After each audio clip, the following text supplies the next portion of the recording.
ചുനങ്ങാട് മുരുക്കുംപറ്റ ജംഗ്ഷനിലെ വർദ്ധിച്ചുവരുന്ന ട്രാഫിക് അപകടങ്ങൾ ഒഴിവാക്കുന്നതിനായി ട്രാഫിക് സിഗ്നൽ സ്ഥാപിക്കുന്നു. ഇതിന്റെ മുന്നോടിയായി ജില്ലാ റോഡ് സേഫ്റ്റി കൗൺസിലിന്റെ നിർദ്ദേശപ്രകാരം വിവിധ വകുപ്പുകളിലെ ഉദ്യോഗസ്ഥരും ജനപ്രതിനിധികളും ചേർന്ന് സ്ഥലത്ത് സംയുക്ത പരിശോധന നടത്തി. ജംഗ്ഷനിലെ ഗതാഗതക്കുരുക്കിനും അപകടങ്ങൾക്കും ശാശ്വത പരിഹാരം കാണുന്നതിന്റെ ഭാഗമായാണ് പുതിയ സിഗ്നൽ സംവിധാനം വരുന്നത്. പരിശോധനയ്ക്ക് ശേഷം സിഗ്നൽ സ്ഥാപിക്കാനുള്ള പ്രായോഗിക നടപടികൾ വേഗത്തിലാക്കുമെന്ന് അധികൃതർ അറിയിച്ചു.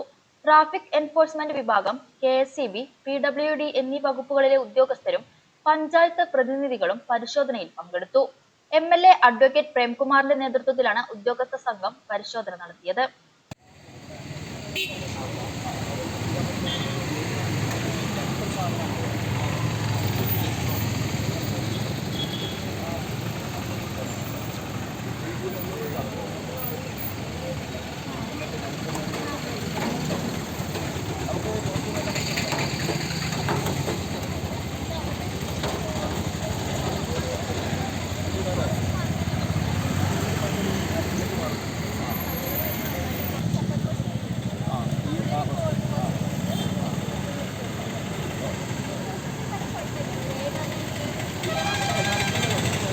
പറഞ്ഞാലേ